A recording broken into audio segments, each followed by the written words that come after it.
Thursday evening event, Climate Week. I'm Dave Pam. Yes. Use the microphone. Oh, okay. Well, I don't like most of the audience. I'm Dave Pamelo, board member of Climate Action Brookline. And Climate Week, like Climate Action Brookline, the whole purpose of Climate Week is to try to motivate and drive the climate movement by bringing attention to it during this whole week with a series of events. We try to have a number of different events. How many have already been to an event this week? Great, great. Okay, well, you can find out about all the events for the remainder of the week by going to our website if you haven't already received one of these colorful brochures. The website, we do have some more here. Okay, so before you leave tonight, if you want to pick one up, do so. But the website is brooklineclimateweek.org. Every event, the time, the location, the description, and so forth, it's all on the website if you want to attend any other events for the rest of the week. It goes through Sunday. We started really on Monday, and it goes through Sunday. We try to appeal to family, to all age groups. There are art events. There's puppet shows for the younger folks. There's an outdoor activity at the skating rink on Sunday. We have something called the 3R Depot on Saturday over at Town Hall. 3R stands for reduce, reuse, and recycle. So you can bring styrofoam and use the sports equipment and all kinds of things to try to do our personal part of doing something about the climate. We have films. We have films tomorrow night, Saturday night. We have a talk by Don. Where are you? Right here? On Saturday night, right? Right. On climate, we have a clothing drive. We have a talk on emergency preparedness across the street from Town Hall. So find out about all of these events by going to our website or picking up a brochure.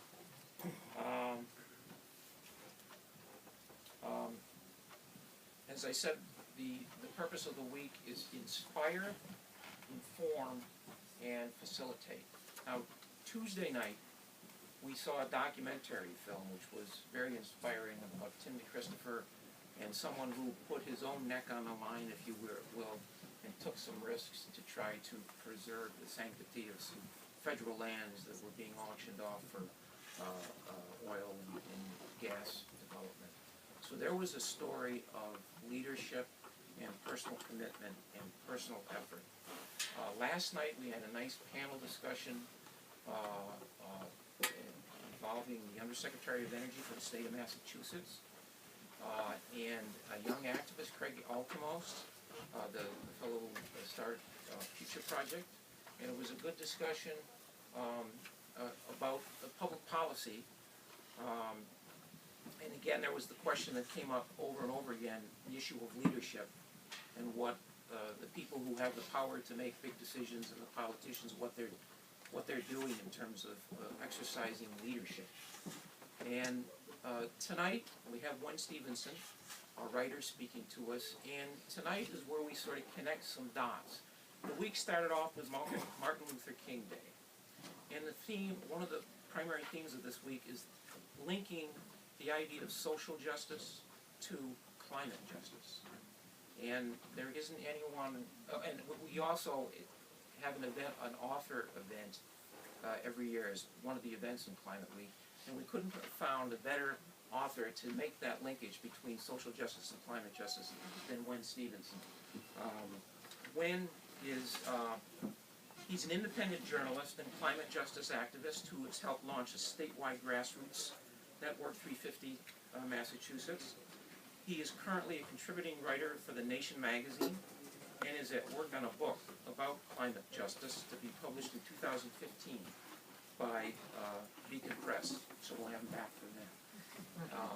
He has written about intersection of climate, culture, and politics for The Nation, the Boston Phoenix, Grist, Slate, the New York Times and the Boston Globe, a former editor at The Atlantic Monthly, where he created TheAtlantic.com, was editorial director of the magazine's digital edition. He since served as editor of the Globe's Sunday Ideas section. Most recently, senior producer of NPR's On Point. Born and raised in Southern California with roots in rural Texas, graduate of Harvard University, where he studied American history and literature, and University of Chicago, where he was a PhD candidate in English before embarking on a career in journalism. So if you've read some of his front page articles, he's really exactly who we need to hear tonight. So Wen, thank you for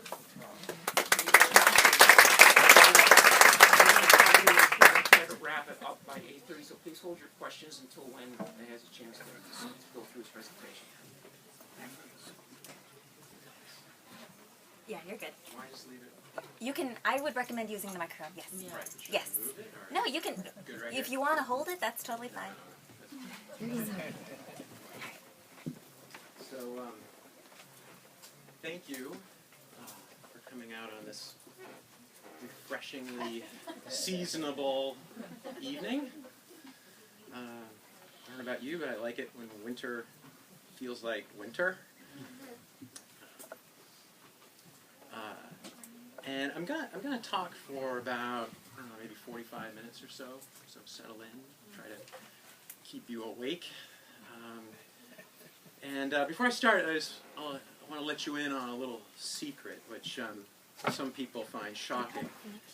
And that is that I was brought up a conservative evangelical Christian. That's right. And I was born and raised in Southern California. Grew up in a suburb of LA. But my entire family is from Texas. And my grandparents were sharecroppers in the worst years of the Great Depression. And while I'm no longer evangelical, but maybe because of my Bible Belt roots, I have a tendency to preach. So my apologies in advance. But then maybe we could use a little more preaching. Lay it on, brother. On this subject. I got an amen on that?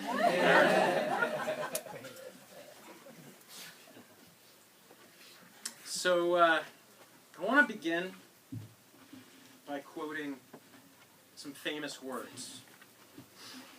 They actually appeared at the end of my Boston Phoenix essay called The New Abolitionists, which ran about a year ago, February last year. Not too long before the Boston Phoenix, and the great Christopher Roan happens to be here tonight. Not long before the Boston Phoenix left us. And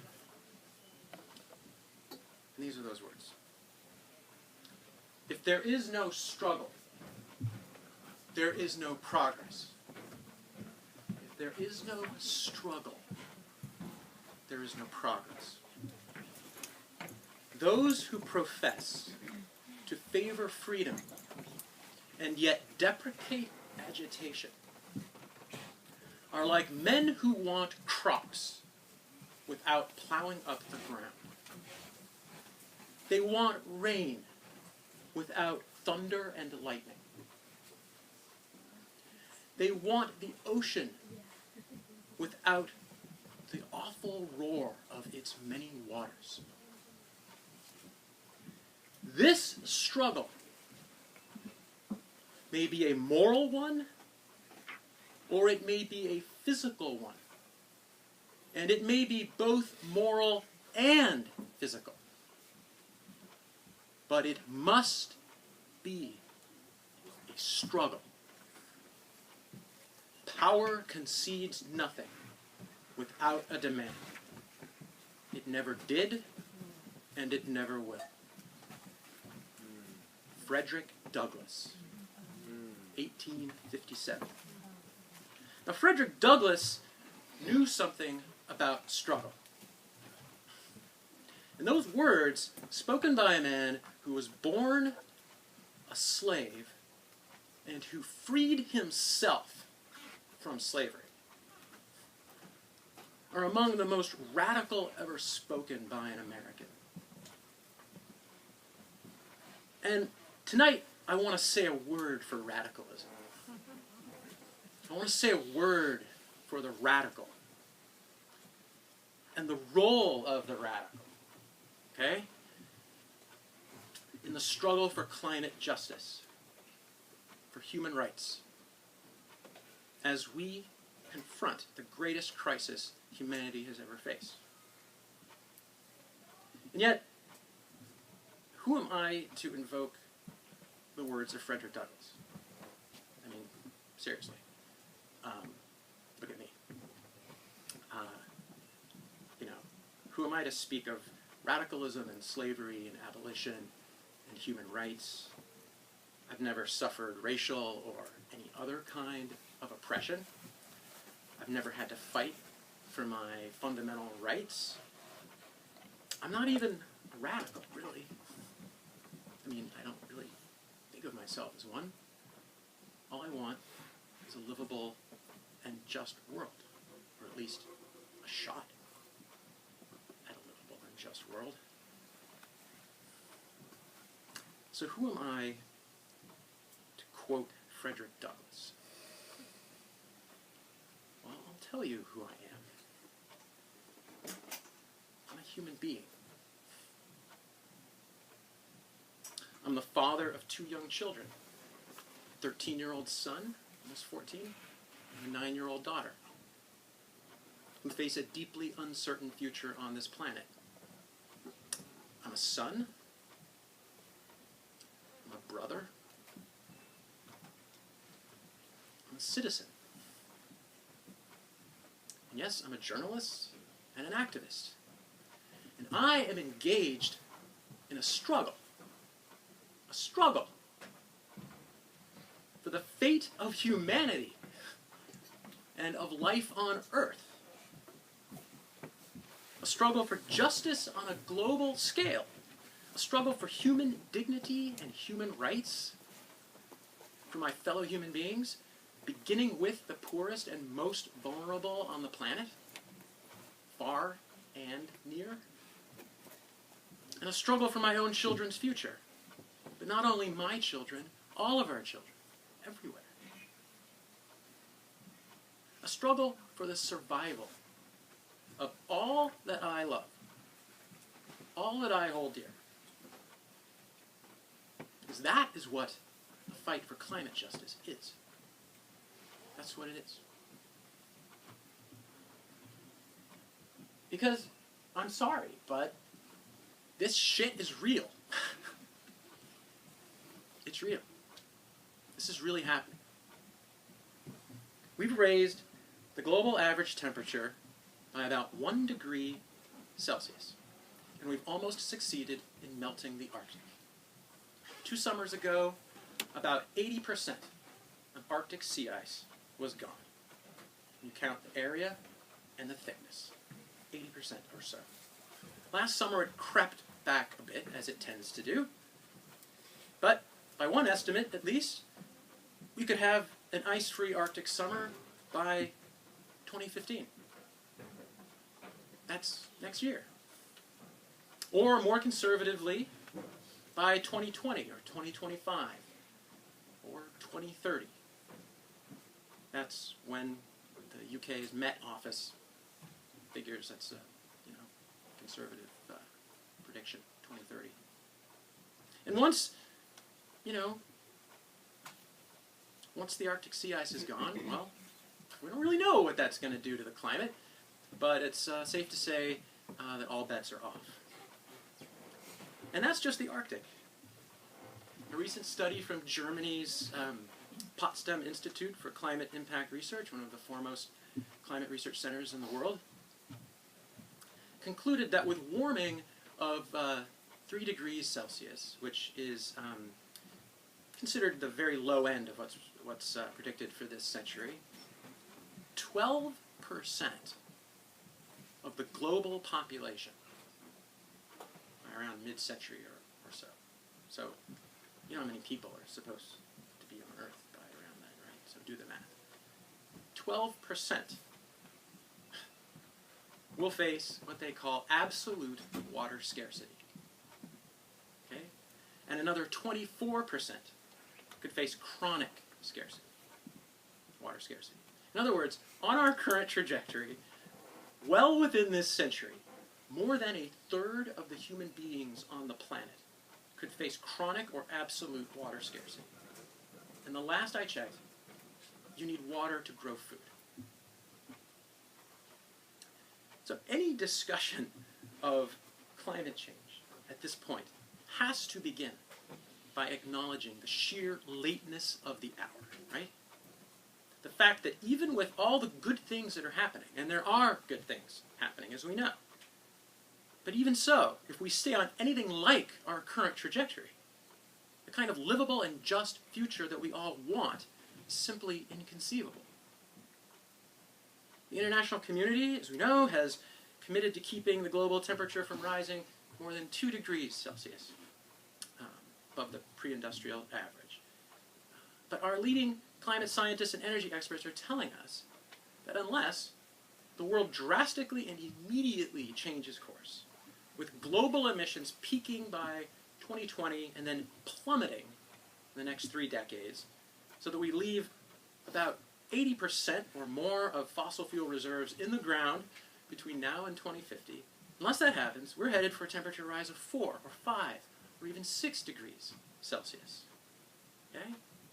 According to Kevin Anderson, head of the UK's Tyndall Centre and one of the world's leading climate scientists, even 4 degrees warmer would be, quote, incompatible with an organized global community. Incompatible with organized global community. The World Bank has reported that 4 degrees is almost certainly beyond adaptation and, quote, must be avoided. But it's not being avoided. Global emissions are still rising, 2 or 3% a year. We're plunging headlong toward that 4-degree scenario and beyond. So the question is not really whether we're going to stop global warming or, quote, solve the climate crisis. We're in the climate crisis. This is it. The question is whether humanity is going to act quickly and decisively enough to save civilization itself in any form, this is key, any form worth saving. Whether any kind of stable and humane and just future, any kind of just society is still possible. That's the question. So in the face of facts like these, how does one respond? I mean, how do you respond to this? Many of us, in an increasing number, rather than retreating into various forms of denial and fatalism and cynicism, reach the conclusion that something more than merely environmentalism, whatever that means anymore, okay, is called for, and that building a new kind of movement is the only option, or maybe a very old kind of movement. That the only thing at this late hour offering any hope of averting an unthinkable future is the kind of transformative social and political movement that has altered the course of history in the past. Okay? A movement that's less like contemporary environmentalism and more like the great radical human rights and social justice movements of the 19th and 20th centuries. The kind of movement I'm talking about transcends environmentalism. What I'm talking about requires something of us beyond the usual politics and proposals, the usual pieties. It requires a kind of searching and questioning that can move us from self-absorption and isolation to engagement.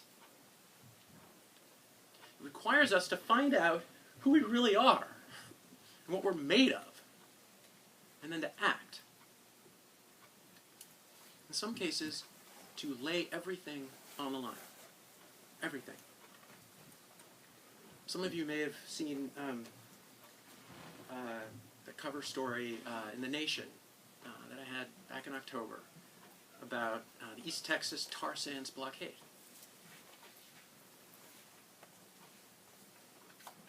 I mean, I talked with young people who literally put their lives on the line to stop the southern leg of the Keystone XL pipeline. Of course they failed, and they knew they would probably fail. They woke a lot of people up. So the kind of radical commitment I'm talking about is what you find in transformative social movements, the kind of movements that have made possible, politically and socially, things that were previously unthinkable. There is no struggle. There is no progress. Power concedes nothing without a demand. If the governments of the world wanted to solve this, or not solve this, sorry, to address this crisis, they could. Wouldn't be easy. It would require an economy-wide, society-wide mobilization. Unprecedented. But it could be done. We know what needs to be done, and we've known for a long time. And yet the fossil fuel industry and its servants in Washington, of both parties, are engaged in a successful, decades-long effort to obstruct any serious policies to address the climate crisis. And let's be clear about what that means, okay? At this late date, given what we know about climate change, about the climate science, and have known for decades, to deceive the public, to deny the science, and to willfully obstruct any serious solution is to knowingly, willfully allow entire countries and cultures to disappear. It is to rob the poorest and most vulnerable people on the planet of their land, their homes, their livelihoods, even their lives, and their children's lives, and their children's children's lives. For profit. There's a word for this. These are crimes. These are crimes against the earth, and they are crimes against humanity. Crimes against humanity. I don't use that phrase lightly. I know what that means, okay? How can there be any neutrality in this struggle? I mean, I asked that of my former mainstream media colleagues. How can you be neutral in a situation like this? You have to decide. Which side are you on? Because the climate crisis, not merely an environmental crisis, but a moral and social and political crisis, is so fundamental that it strikes to the root of who we are. It's a radical situation, requiring a radical response. But not necessarily radical in the sense of ideology, okay? I mean, it's true that some, not all, but some of the solutions are more palatable to the left. But that's really just an accident. Climate change is not, despite what you may have heard, a left-wing plot hatched by Naomi Klein. I mean, I love Naomi Klein. She's great. She's a hero. But I promise you, climate change was not her idea. So I'm not really talking about radical in the sense of ideology. I'm talking about the climate crisis confronting us with a kind of radical necessity. Radical necessity. Okay? So I'm here to say a word for the radical. And for the role of the radical at this moment in history. So, to illustrate what I'm talking about, I want to describe two scenes. And a lot of what follows is taken directly from that essay in the Phoenix, The New Abolitionist. So if it sounds familiar, I'm sorry. Two scenes. July 26th, 2011. Inside a federal courtroom in Salt Lake City, Utah, a then 30-year-old climate activist named Tim DeChristopher is sentenced to 2 years in prison and a $10,000 fine for disrupting a Bureau of Land Management auction of oil and gas leases back in December 2008. Registered as bidder number 70, he managed to win bids worth $1.8 million for some 22,000 acres of public land near Canyonlands National Park. Bids he had no way of paying. He had acted spontaneously, on his conscience, engaged in nonviolent resistance to the heedless new extraction of fossil fuels. Weeks before his sentencing, DeChristopher told Rolling Stone, "I'm a climate justice activist. We want a radically different world. We want a healthy, just world. But first," he said, "we need to get the fossil fuel industry out of the way. First, we've got to overthrow the corporate power that is running our government." He understands what that requires. He says it will involve confrontation and it will involve sacrifice. That day at his sentencing, standing before the federal judge, Christopher delivered a long, eloquent statement that spread across the internet and galvanized a growing climate justice movement, which has since taken up the call to nonviolent direct action all across the continent, including right here in Massachusetts, mobilizing a grassroots nonviolent resistance to the fossil fuel industry and the business and politics as usual that are destroying the planet. DeChristopher ended his statement to the judge this way. He said, "This is not going away. At this point of unimaginable threats on the horizon, this is what hope looks like. In these times of a morally bankrupt government that has sold out its principles, this is what patriotism looks like. With countless lives on the line, this is what love looks like. And it will only grow. The choice you are making today is what side are you on?" Tim DeChristopher served his sentence. He was released last April, and he's now a student at Harvard Divinity School, studying to become a Unitarian Universalist minister. And I'm happy to say I've had a chance to get to know him just a little bit. Now, compare and contrast that scene with this one. November 4th, 2012, inside the town hall in Arlington, Massachusetts, on the Sunday before Election Day, 1 week after Hurricane Sandy, Congressman, now Senator, Ed Markey, stands before a capacity crowd. Hundreds of constituents have gathered on 48 hours' notice for what the congressman has billed as an emergency meeting on climate change. Markey displays satellite photos of Boston, illustrating that huge sections of the city, like the entire Back Bay, would be underwater if Sandy had hit the hub instead of New York and New Jersey. But Markey isn't there just to talk about disaster response or building seawalls in Boston Harbor. He's there to demonstrate his seriousness on the issue of climate change, an issue that had, until that week, gone all but unmentioned in the election campaign and in the mainstream political media, including in our venerable Boston Globe. As the Minutemen responded, so must we, Markey tells his audience, calling for an unspecified, bold plan from Washington to cut greenhouse emissions and prevent future devastation. His word, devastation. In his final remarks, Markey intones with what sounds like real passion. I give him credit.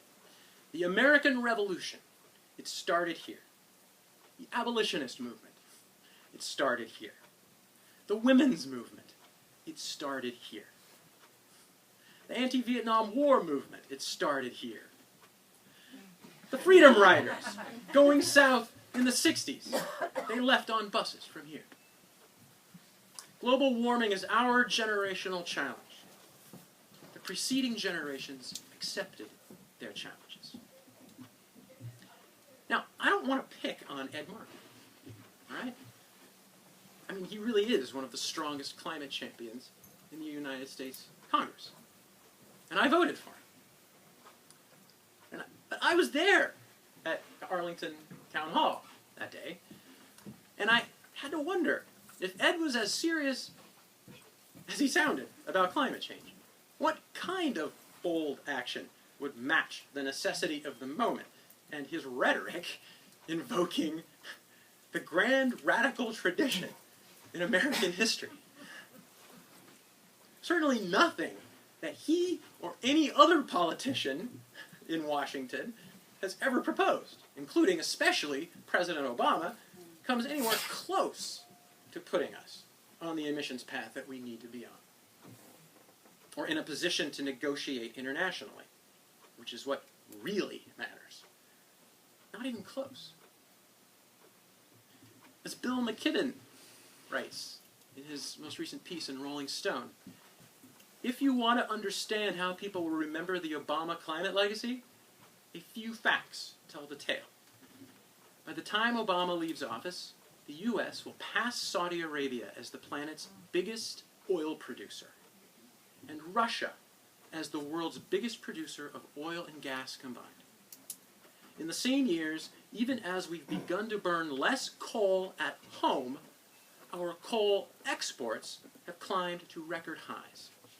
We are, despite slight declines in our domestic emissions, a global warming machine. And as Bill goes on to point out, all this new carbon drilling, digging, and burning the White House has approved will add up to enough to negate the administration's actual achievements on climate. Now, as if that's not grim enough, on December 3rd, just this December 3rd, the eminent climate scientist James Hansen, recently retired as head of NASA's Goddard Institute, and 17 co-authors released a major study in the journal PLOS One, concluding that warming of 2 degrees Celsius, that internationally agreed upon limit, would itself set in motion disastrous consequences beyond humanity's control. Like sea level rise of 20 feet. Instead, Hansen and his co-authors write, we should do everything we can to stay as close to 1 degree Celsius, which means that the global carbon emissions budget, endorsed by the IPCC, is fully twice as large as it should be, according to Hansen. But as Hansen and his co-authors write, quote, there is still opportunity for humanity to exercise free will.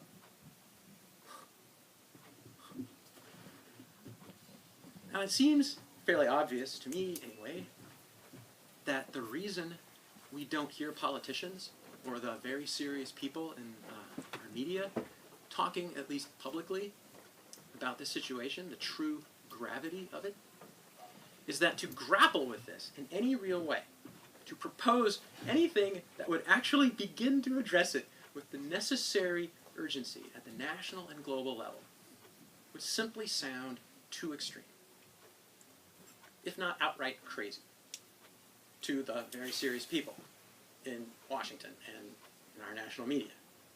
I mean, you can hear them, right? Leave fossil fuels in the ground? You must be joking. Why, that would mean canceling the Keystone Pipeline. It would mean putting Alberta's tar sands off limits. It would mean shutting down coal plants, not by 2020 or 2017, but right now. It would mean not even building new natural gas plants, like the one they want to build up in Salem. In fact, it would mean no new fossil fuel infrastructure of any kind. Who are you kidding? Be serious. This is the reality, or the surreality, of the historical moment in which we find ourselves. At this late hour in the climate crisis, with the clock ticking down on civilization, to be serious about climate change, based, remember, on what science, not ideology, prescribes, is to be radical. To be serious about climate change is to be radical. Now, Ed Markey, in drawing historical comparisons between the climate movement and radical struggles for justice and human rights, God bless him, was echoing the climate movement itself. Because for a good many climate and climate justice activists, that's what we've been saying. It seems that the most fitting comparison, the one that resonates most deeply for a lot of us, is to abolitionism. And much of what appeals about that comparison, no doubt, is the bracing moral clarity and uncompromising urgency of the abolitionists. Now, of course, there are significant caveats to the analogy, as there are to any historical analogy. So here are three big ones. First, I don't mean to draw any one-to-one equivalence between the consumption or the extraction and consumption of fossil fuels and the enslavement, systematic torture, and mass murder of countless human beings on the basis of race. There's no comparison there. Second, it should go without saying that fossil fuels and their effects on the atmosphere cannot simply be abolished at the stroke of a pen. And again, neither was slavery. Finally, the climate movement advocates and engages in strictly non-violent protest and resistance. When it comes to direct action, its models are Gandhi and Martin Luther King, not John Brown. Climate movement is a resolutely non-violent movement. So what resonates then is not so much the analogy to slavery itself, or any literal comparison to any particular abolitionist, but the role of the abolitionist movement as a movement in American and human history, and the necessity now of a movement that is every ounce its morally and politically transformative equivalent. If slavery was the great human moral crisis of the 19th century and previous centuries, then global warming is the great human moral crisis of our own time. And the movement to confront it has every reason to be as resolute and as radical in its own way as the movement that ended slavery. So, I obviously believe that statement. In fact, I've committed the rest of my life to it. And yet I also know that any proposition at large is never quite that simple. And I know that history and the nature of radicalism are a bit more complicated than that. Because actions, however pure the motive, have consequences. And we need to be honest about the consequences of radicalism, then and now. The abolitionist movement led to a ghastly, cataclysmic civil war that caused on the order of 750,000 military deaths. 750,000 deaths. It also ended slavery. Now, thankfully, nobody today is talking about a civil war, at least not on our side. But that doesn't mean that radicalism today is risk-free, does it? And yet we also have to be honest about the consequences of not being radical enough. Because here's the rub. Today, in this current crisis, one can easily argue that those who will be judged culpable by current and future generations are not only the denialists and the obstructionists on the right, but the moderates, the cautious pragmatists, the reasonable, serious, center-left types, who fail to acknowledge the true scale, urgency, and gravity of the climate crisis, and so fail to address it in any meaningful way, who fail to treat the climate crisis like a crisis. People like that, and I'll be honest, I used to be one of them. People like that will say that those climate change radicals have no plan, no workable solutions. Which isn't true, by the way, but that's what they'll say. And even so, okay, even if we didn't, it's not the job of a radical movement to offer detailed policy prescriptions that fit within the confines of the current political status quo. Okay? Our job is to change the status quo.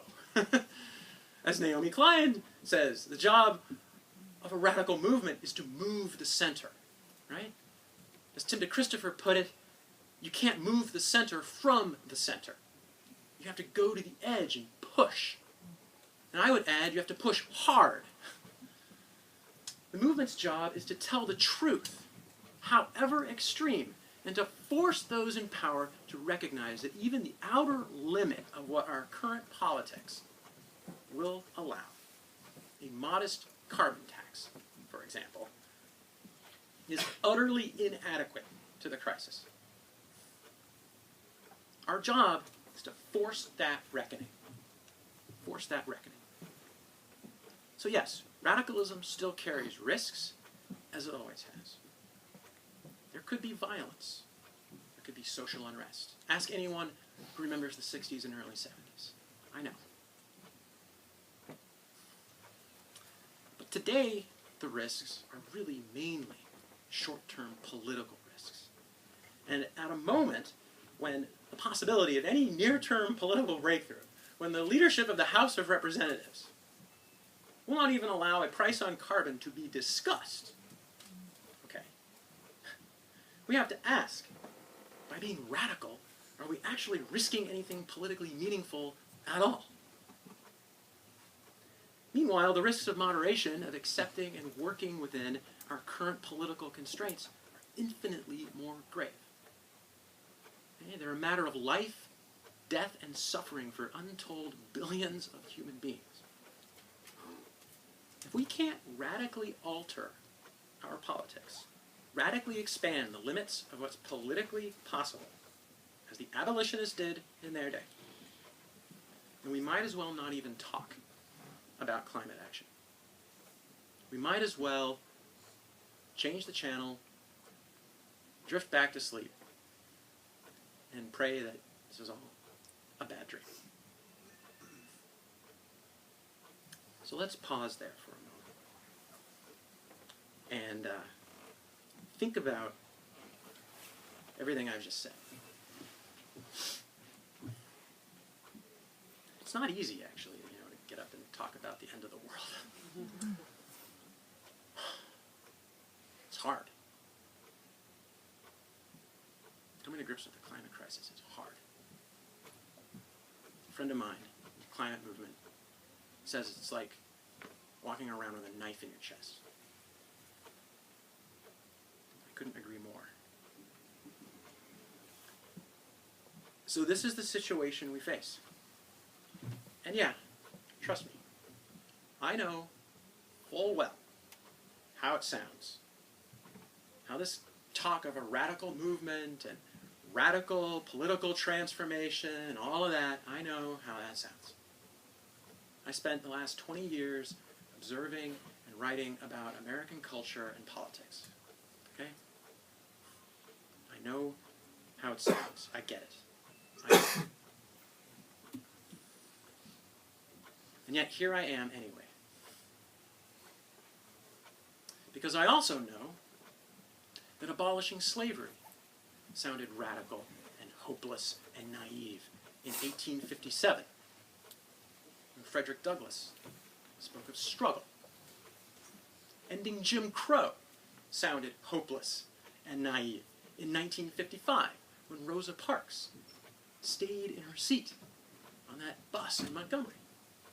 Ending apartheid sounded hopeless and naive.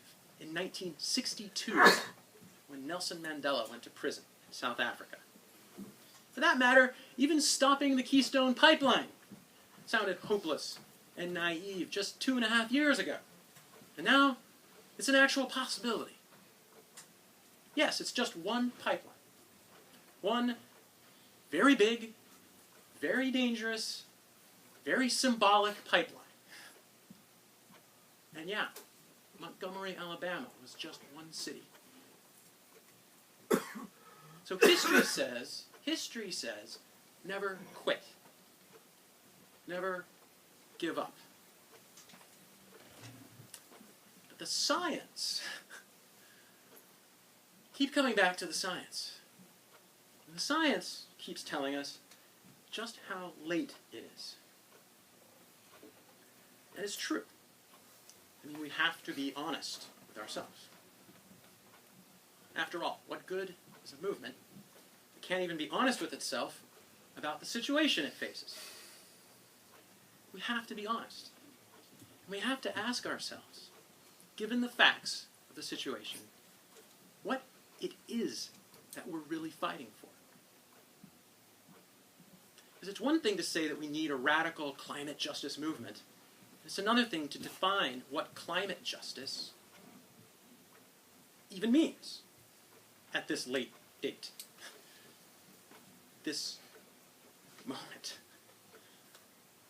I mean, movements often reach a point where unity, the need to come together around common principles and a common fight, a common understanding of what the fight is really about, becomes all important. And I'm afraid that the climate movement, as it grows and broadens, is going to reach that point. Maybe already has reached that point. So what are we fighting for? What is climate justice? You know, I mean, are we fighting to, quote, solve the climate crisis? I mean, that's not really possible anymore. To solve it, we have to be honest. So then are we simply fighting for survival? Is that all it is? Well, I mean, yeah, it's a much more honest answer. But surely it can't only be for our survival. Because there are oppressive, dystopian forms of survival that I think most of us would agree aren't even worth fighting for. So hopefully we can agree that the fight must also be for democracy and for justice. Social and intergenerational justice. And I believe that we need to define climate justice as broadly as possible to encompass everybody. Not just certain communities, not just our own communities, but everybody, including generations not yet born. Now, I said that I have a tendency to preach. And as you can see, I wasn't kidding. But I want to end with a reflection on perhaps the greatest preacher that this country has ever known. In 1967, the Reverend Dr. Martin Luther King Jr. published his final book, Where Do We Go From Here? Chaos or Community? And in those pages, and in his speeches during those last years of his life, because there's a fair amount of overlap between the book and those speeches, King struggled to reinvigorate and reunite the civil rights movement, which was coming apart at the seams over black power and nonviolence, separatism and integration, how fast and how hard to push for economic justice and against the Vietnam War. And while he's often cast these days as a moderate, sometimes even a naive moderate, it's important to remember just how radical King was in his analysis. His critics thought that he should just stick to race and civil rights, and not stick his nose into what they considered separate issues of labor and poverty, and most of all, of war. But King understood that all of these were, at a profound level, interconnected, that they intersected. He saw their intersectionality, as we say today in the climate justice movement. Their intersectionality. He knew, as he wrote in a Birmingham jail cell in 1963, that injustice anywhere is a threat to justice everywhere. He knew that the unholy trinity of racism, poverty, and war were at root, one and the same. That they are all forms of violence, and all grow from man's inhumanity to man, and can be defeated only by an unconditional and universal love. And so the title of King's last book poses the question facing us right now. Where do we go from here? Chaos or community? We know that what is being done to the planet today is a form of violence against the earth and against our fellow human beings. We know it's a profound racial and economic and generational injustice on a global scale. And we know that if we're going to build a movement big enough and powerful enough and radical enough to confront this, we have to come together across our cultural and economic and generational divides. And yes, even our ideological divides. In other words, like King, our fight is against chaos and for community. And true community, I would offer, requires social justice. This can't be a fight for any one group or one community, for our own community, or for our own children. That way lies chaos. Our only hope, really, is if we fight for each other. Each other. We have to fight for the person sitting next to us, and the person living next door to us, and the person who lives across town and across the tracks from us, and the person who lives across the continent and across the ocean from us. Because we're fighting for our humanity. That's what solidarity is. That's what love looks like. So the fight can't simply be for our survival. It has to also be for the survival of the possibility of a just society. The survival of some legitimate hope for what King called the beloved community, even as we struggle for survival.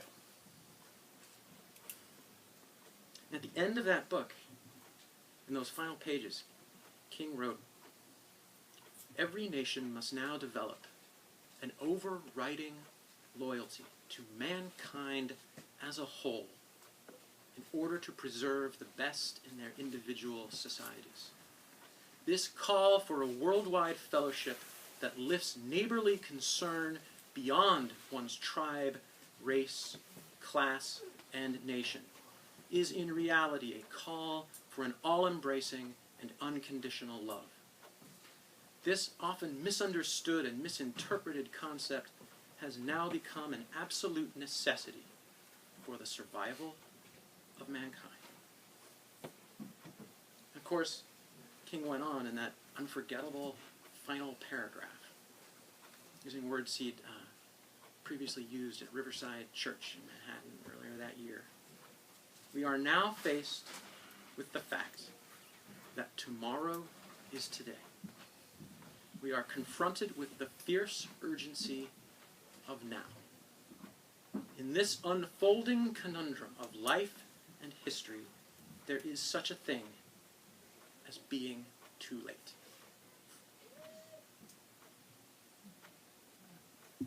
So you tell me, is it too late?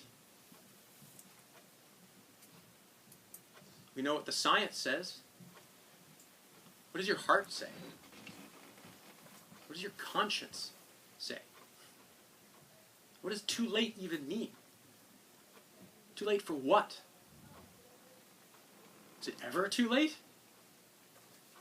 Is it ever too late to hold on to our humanity? Is it ever too late for some kind of primal, profound faith in human decency? Is it ever too late to hold on to some kind of hope, however irrational it may seem, in our fellow human beings? Is it ever too late to love our brothers and sisters on this earth? Because these things, faith and hope and love, are every bit as real as the science. They're every bit as real as the CO2 in the atmosphere and the carbon in the ground. They're every bit as real as the melting Arctic and the acidifying oceans. And as Dr. King knew, these things, faith, hope, love, are every bit as real and are the very stuff that movements are made of. They're the stuff that movements are made of. The kind of radical, transformative movements that have changed the course of history in the past, and maybe might change it again. If enough of us are willing to fight, and to fight hard enough, and lovingly enough, and never give up. And if we're willing to unite across our divides, and engage in this struggle, this radical and loving struggle, together, for each other.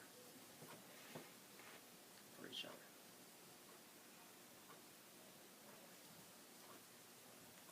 So, thanks for listening.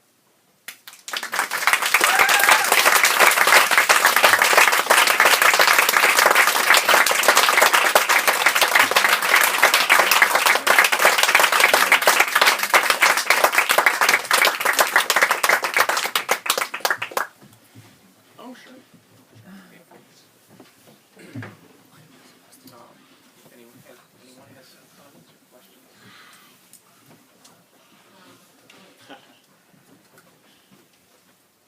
Yes. I think it's a really interesting line to toe, the radicalism and the love at the same time. It's a really hard discussion to have.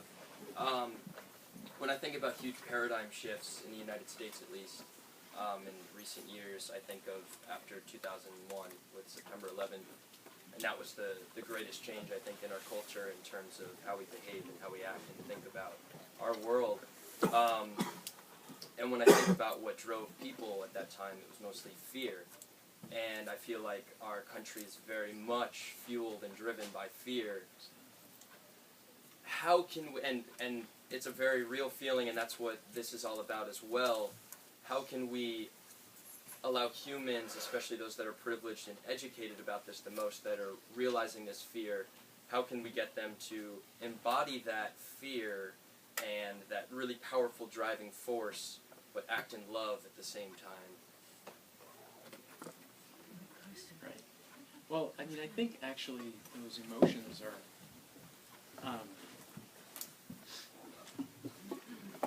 I think they're actually connected. I mean, fear isn't, and anger and all these things aren't antithetical to love. I also think, first of all, there's no way to answer that question. I mean, look what happened to the civil rights movement. I mean, it spun off in different directions, and that was the exact, not the exact, but analogous kind of question that was being asked later in the 60s. So there's no guarantee. There's no guarantee. It's hard. One of the things that I have found, and I've written about this too, is that the struggle, I didn't say this in the talk, but the struggle is not only external, it's internal as well. And there's a kind of, I would say, deep spiritual struggle or crisis at the heart of the climate crisis. And I think that's something that, as a society, we haven't even really begun to come to grips with. I mean, I think people then who experience that, maybe a lot more people are experiencing that than we realize. Just keeping it inside. It's whether you then retreat into that fatalism and cynicism and paralysis, or whether you decide, to engage, right? So that's the crux of it. And I think the decision to engage, right, and especially the decision to engage non-violently, is itself an act of love. I mean, that is, as Tim said, this is what love looks like. So, but no, there's no way to really answer the question of how do we overcome fear and not slip into hate instead of love. But yeah. Yes. What would you say to people who dismiss the climate change movement because it's primarily a white middle class movement? Right. Well, I would say it's a tough question. I would say, first of all, they're right. It is a mostly white middle class movement, and that's a problem. That's a big problem. And part of what I'm saying here is that we need to recognize it as not just a fight for ourselves and our own children and our own communities, but it's fundamentally a matter of racial justice and economic justice and those things, right? Now, just saying that, though, doesn't automatically, bring a more, diverse movement together, right? I mean, there has to be real collaboration and real dialogue and a real two-way, give and take between different elements of, say, the progressive movement or whatever. But a lot of people are now thinking about this, and it's one of those things. It has the potential to, has the potential to make the climate movement much bigger and stronger. It also, I think, has the potential to pull it apart. So, and that's kind of scary. Yeah.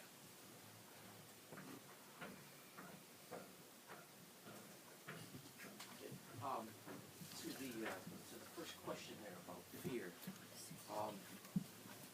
Speaking of former leaders' quotes, FDR's famous line about there's nothing to fear but fear itself. I always think it's a mistake. I think what he should have said, there is nothing to fear about fear itself. I think, and as Tim Christopher commented in the documentary, he he felt released and actually relieved Right, by right. his taking that radical step. So I think one of our biggest problems about fear is that we're afraid to be afraid. There's nothing wrong with being afraid. That's part of our survival instinct. We should, instead of fearing it, we should welcome it. And maybe that's some of the motivation. Yeah, but when you're in a state of fear, you're also very vulnerable to manipulation. Yeah. Yeah. I wanted to make one comment, maybe a couple. Please. Looking back at the history of the abolition movement, it actually goes back to the 18th century. Oh, I know, exactly. In Britain. Yeah. In Britain, East London, 12 Quakers. Yeah, yeah. And it took actually generations to get to the point you were talking about England in the 19th century. Mhm. And the problems of abolition in the United States were the least of the problems, if you look at it globally. Mm. In the Caribbean and in Oh, yeah. Africa, the number of lives lost and the evil that occurred was much greater. And I don't know if we really have the time for this movement to build us to the point where it had an impact. It took a couple generations We to don't, gain but recognition. they didn't have the internet. But you're absolutely right. Point taken. I mean, it is true. Then again, one of the things that I actually I wasn't really directly involved in it at all. But one of the things that I think one of the real lessons of the Occupy uprising. I mean, it's been called a movement. I'm not really sure about that. But one of the things about Occupy, what it showed us, is just how fast something can build, you know, and spread. That's really powerful right now, you know. And same with the Arab Spring. I mean, all of these things are double-edged swords, of course. But the point is a very good one. Obviously, civil rights movement and abolitionist movement. There wasn't a deadline set by physics, right?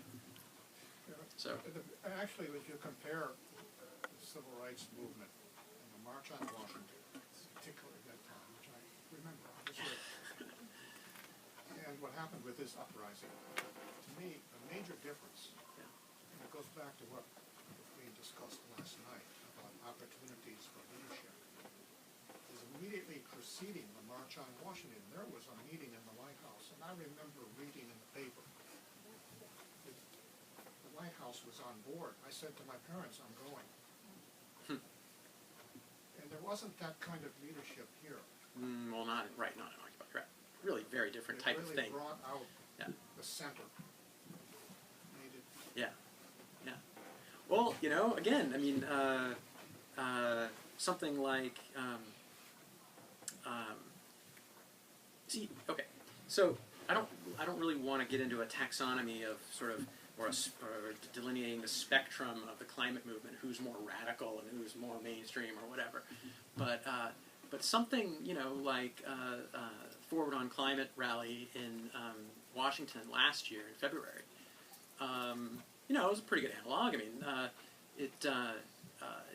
and it was at the result of, and there certainly were discussions with the White House over the whole, you know, leading up to that over Keystone. And, you know, you had 350.org and people like Bill McKibben and Mike Brune from the Sierra Club, you know, who are not, you know, seen as particularly, you know, really radical guys, you know. Then again, my point here, large part of my point here, is that actually, because they are serious about climate, they are radicals. And yet, or as Bill would say, he's not a radical. The real radicals are the guys who run fossil fuel companies and are altering the, you know, chemical composition of the atmosphere, right? But anyway, but the climate movement has made great strides in terms of bringing in the center, you know, bringing folks in. who aren't, sort of on the fringe. Yeah. Okay, let's see. Who had their hand up first? Oh, actually, you had your hand up earlier. Sorry. All right.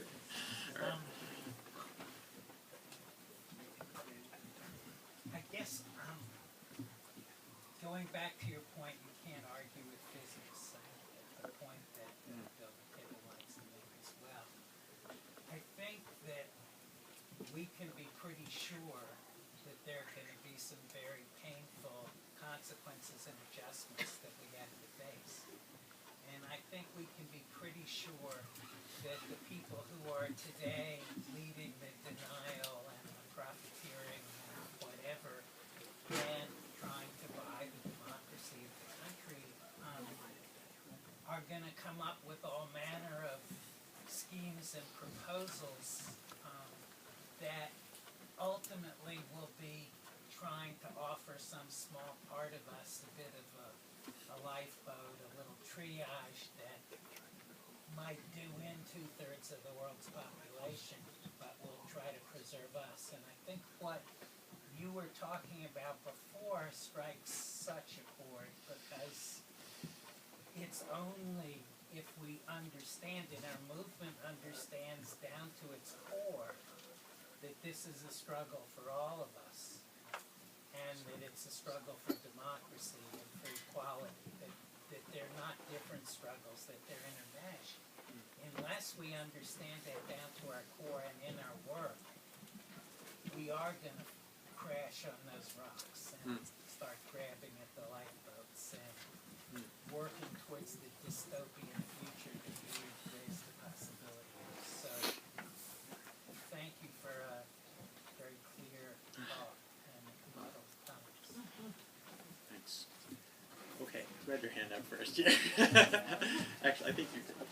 I have a question about not the changeability, but with the environmental or the climate justice movement. It's a little bit different than if you're protesting a war that's happening right now, or something you can see like slavery, and you see that people are suffering right now. Then with climate change, it's something that even if there's evidence that temperatures are rising, and you can look at the science and all of that, but it's something that's more in the future, and it doesn't affect people, in the here and now. It's abstract, so it's much easier to say. I mean, I have a degree in environmental policy, but my family still says, well, like, you were a little brainwashed from, EU, or it's a little, they see it as, like you said, very radical, and it's really frustrating because I'm trying to say it's not like, oh, I love this So, trees, and it's saving, it's So, everyone, yeah. So, there wasn't anything very abstract about Hurricane Sandy. There's nothing very abstract about the drought in the West right now, or food prices going up. There wasn't anything very abstract about Typhoon Haiyan. So, I mean, I think we need to do a good job of educating people on the fact that these things are, scientists are clear. There's a very clear climate signal in the extreme weather that we're seeing. So, it's becoming less abstract. Picture But, yeah. a subsistence farmer in West Africa. Yeah. Who, on a good year, is barely making it. What happens? There's no justice for the poor. I mean, for us, we have a tremendous margin. We're rich here. Right. And you know the slogan, right? That was at Copenhagen and before Copenhagen, I think. 1 degree, 1 Africa. Right. I mean, what is catastrophic climate change? Okay, depends on where you live, right? It depends on who you are. I mean, if the drought that we've seen across Africa, droughts across Africa, are tied to climate change at 1 degree of warming. Well, imagine what 1.5 is going to look like, So 1.5 is catastrophic global warming, if you're that person. I mean, I was there a couple of years ago. I was there for a drought. These are societies where the number of children coming up, a school that 5 years ago had 50 now has 350 children. There's a dry year, how can that village subvert itself? So, so something I haven't really talked about at all, but I think is extremely important, is resilience and adaptation. Okay, I mean, I always stress the fact that where we're headed is beyond adaptation. Okay, but in the meantime, if we're serious about climate justice, then we also need to be putting every effort into building local and regional resilience, and for the poorest and most vulnerable first. Right? I think that's just a bedrock principle of what this fight is about. So, yes?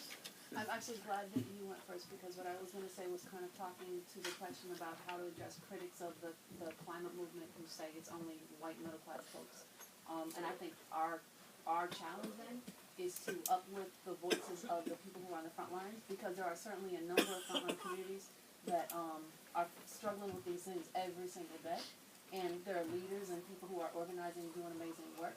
But what we as a movement need to do is make sure to amplify those voices, and to make sure to not only just amplify those voices, but whenever there's an opportunity for planning or movement building, to have an equal dialogue, as opposed to inviting someone to speak who's from here, because they're from here, and then we'll listen to them for a minute and then they'll go away. But be really inclusive, which I think you kind of spoke about. And frontline communities who are experiencing and have experienced for decades the impacts of the fossil fuel industry. Right now, those frontline communities, fence line communities, as they're called, Like the environmental justice communities, you know, Right. that we traditionally think of. Yeah. I was going to say climate Yeah. refugees in Louisiana. And then Elders exactly. are those- Or, you know, then there's the fact that, you know, a lot of those very same fence line communities, those classic environmental justice communities on the Gulf Coast and elsewhere, but especially on the Gulf Coast, so they've not only been bearing the brunt of fossil fuel pollution for decades, but now, because they live right next to these fossil fuel infrastructure, these refineries and installations, which are themselves vulnerable to storms, okay? What happens when the refinery or the pipeline or whatever it is, the infrastructure that you live right next door to, you know, gets whacked by another Hurricane Katrina? Well, so that's climate justice too. Yeah. So, yeah. Yeah, I just wanted to ask a couple things. First, how do you conceive of the best way to break through people's unwillingness to make these radical changes because they just see that there's no alternatives? Like they just see it, you know, getting rid of all the fossil fuel infrastructure or radically changing it just doesn't seem possible. Right. What do you tell those people? Well, there's a lot of things you can tell them. It is possible now to point to places where, you know, the clean energy infrastructure, the phasing out of fossil fuels and the building up, scaling up of clean energy is really is well underway. Okay, so Germany, for example, now gets about 40% of its electricity from solar. Okay, so that's one thing you can do. You can point to the places where they're actually doing it. Okay, and then the other thing you can just remind people is that it's called a climate crisis for a reason. It's a crisis. Okay, I mean, when are we going to actually start treating it like a crisis?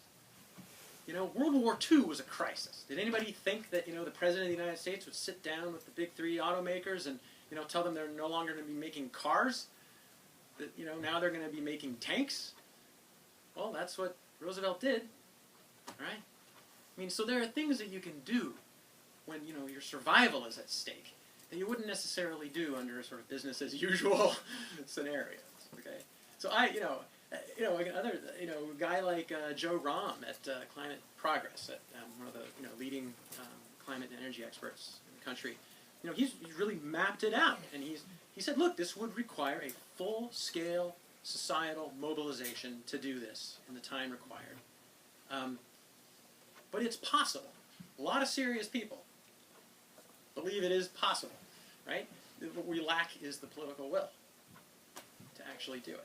So,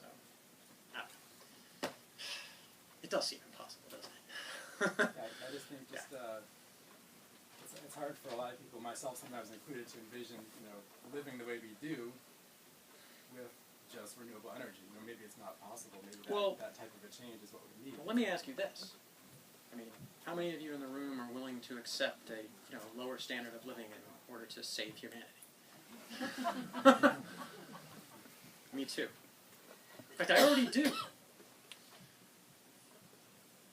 I took a pay cut of about 80%. I took a pay cut that at times approached 100%. Anyway, I'm no martyr, don't worry. I don't think it's impossible. It's just, it's scary to us, I think, because while we like to make historical comparisons, there is none. I don't think, we do the best we can. You can say, the abolitionist movement, or you can say the civil rights movement, but really, no, there's nothing like this. I agree. So, we can call it a crisis, and then people say, well, what does that mean? And then they immediately say, oh, this was a war was a crisis, or that was a crisis. We have to really act with courage, I think, in this current situation, because there are no real historical precedents.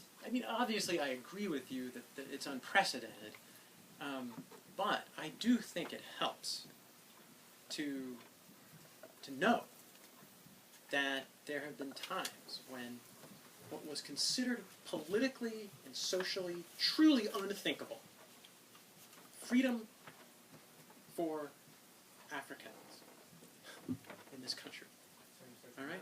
Same-sex marriage even, right, okay, did happen because of, the determined radical work, of a movement, right? And it took time, right?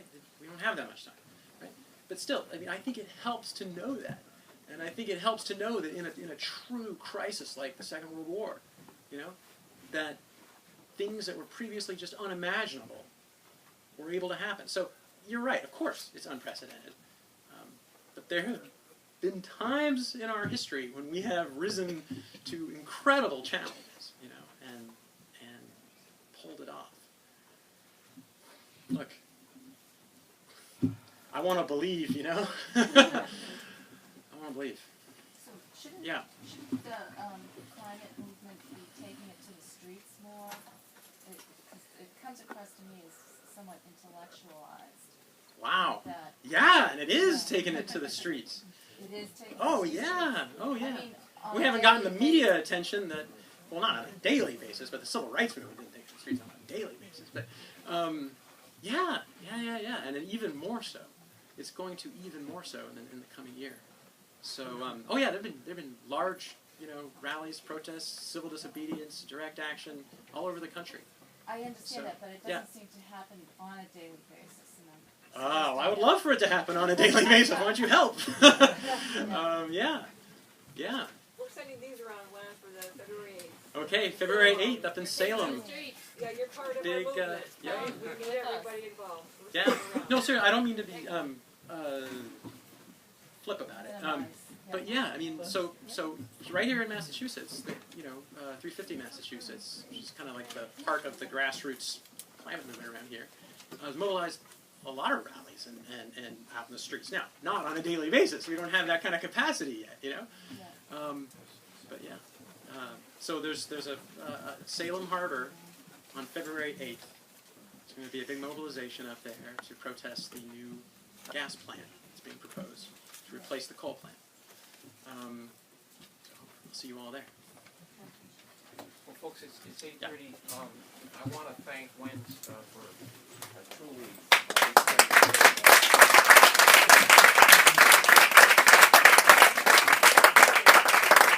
So I think we know what we have to do. We have to get out there and let's do it and follow his example. And the people out there, you folks can do it.